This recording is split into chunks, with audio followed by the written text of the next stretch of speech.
মদিনার বাজার দিয়ে নবীজি যাচ্ছেন, নবীজির একটা ওঁট পছন্দ হয়েছে। তো নবী ওঁটের মালিকের কাছে গিয়ে জিজ্ঞেস করলেন, ভাইয়া এই ওঁটটার দাম কত? ওই দামাদামি হলো, নবী সে দামে কিনতে রাজি হলেন, কিন্তু নবীর কাছে তখন অর্থ ছিল না। তখন নবীজি ওনাকে বললেন, আপনি আমাকে ওঁটটা দেন, আমি এখনই গিয়ে আপনার সেই প্রাপ্যটা পাঠিয়ে দিচ্ছি। ওঁটের মালিক ওনাকে ওঁটটা দিয়ে দিলেন। আশেপাশে যারা ওঁটের মালিক ছিল সবাই জিজ্ঞেস করতেছে, এই পাগলা, তুমি কি যাকে ওঁট দিয়েছো তাকে চিনো? বলে যে না। নাম জানো? বলে যে না। পরিচয় জানো? বলে যে না। ঠিকানা জানো? না।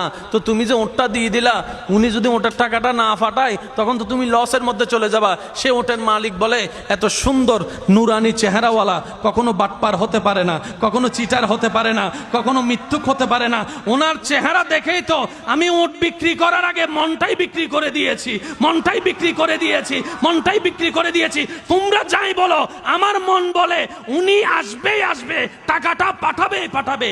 এই কথা বলতে না বলতে কিছুক্ষণ পরে নবীজির একজন সাহাবা এসে বলছেন, একটু আগে একজনে ওট নিয়ে গিয়েছেন, কাছ থেকে ওটের মালিকটাকে একটু দেখতে চাই। উনি বলে যে আমার থেকে। তো উনি বললেন, আমাদের নবী আপনার থেকে ওটটা নিয়ে গিয়েছেন, ধরেন ওটের টাকাটাও দিয়েছেন, আপনাদের খাবার জন্য কিছু খেজুরও হাদিয়া পাঠিয়েছেন। ওই ওটের মালিক বলে, ভাইয়া টাকাটাও রাখেন, খেজুরটাও রাখেন, আগে আমাকে ওনার কাছে নিয়ে যান। আমি ওট বিক্রি করি নাই, আমার দিলটাই বিক্রি করে দিয়েছি। ওনার চেহারা মোবারক দেখে আমার মনটাই পাল্টাই গিয়েছে, আমি কালিমা পড়ে মুসলমান হয়ে যেতে রাজি আছি। সুবহান। जिसका कोई सानी नहीं वो नबी हमारा है, मुस्तफा की अजमत का हद ही ना किनारा है। आशिक बोले लम याति नजीर कफी नजरिन मिसले तुना शुद्ध पैदा जाना। চিৎকার দিয়ে বলেন না সুবহানাল্লাহ। ওই নবীটা কাদের নবী? হয় নাই, সবার আওয়াজ বলেন, ওই নবীটা কাদের নবী? আমাদের কি ভাগ্য সেই নবীর উম্মত হতে পেরেছে। আর একটু জোরে। প্রত্যেকটা বান্দাকে আল্লাহ জীবনে একবার সুযোগ দেয়। সে যে ধর্মেরই হোক, একবার সুযোগ আল্লাহ দিবে, কিন্তু সুযোগটা কখন আসবে আল্লাহ জানায় না। তো সেজন্য ওয়াকুনু মা সাদিকিনের আয়াত আমল করতে হয়। আর একটু জোরে বলি না সুবহানাল্লাহ। ওয়াকুনু মা সাদিকিন আয়াতের উপর আমল করলে সুযোগটা যখনই আসবে আপনি সুযোগটা ধরতেও পারবেন, নিতেও পারবেন। কেউ হাসরের ময়দানে গিয়ে আল্লাহকে বলতে পারবে না, আল্লাহ তুমি আমাকে সুযোগ দাও নাই, এটা বলতে পারবে না। আল্লাহ পাক বলবে যে অমুক দিন এটা তোর সুযোগ দিছিলাম। আপনি তখন মনে মনে বলবেন, ও মাইলে ফিরে নাই তো নো বুঝি দেয়া না। কথা বলেন ঠিক কিনা?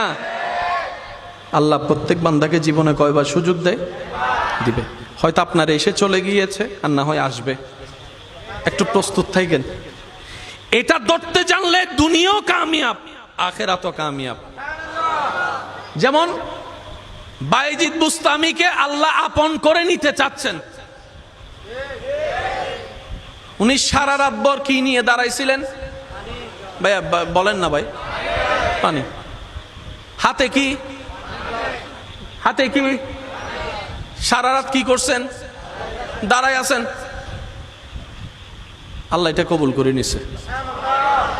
ডাইরেক্ট আব্দুল্লাহ থেকে ওলি আল্লাহ বানাই দিছে। সুবহানাল্লাহ, জোরে বলেন না। তো যে পথ পার হয়ে উনি যেখানে যেত 10 বছর লাগতো, আল্লাহ সেটা সেকেন্ডের ভিতর পার করাই দিয়েছেন।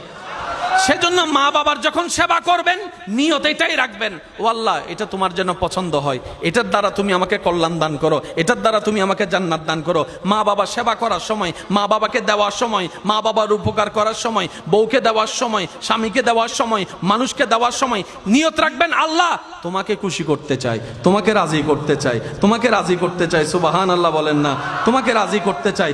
তোমার দেওয়া সম্পদ তোমার খুশির জন্য তোমার বান্দাকে দিচ্ছি, তোমাকে রাজি করার জন্য, তোমাকে খুশি করার জন্য। বিশ্বাস করেন ভাই, আপনার এই জীবনের একটা কাজ যদি রবের কাছে প্রিয় হয়ে যায়, আল্লাহ আপনাকে 20-30 বছর রিয়াজতের রাস্তা 1 সেকেন্ডে পার করাই দিবেন। ওই সুযোগগুলোকে একটু বুঝতে হয়। একটু জোরে বলেন না রে ভাই।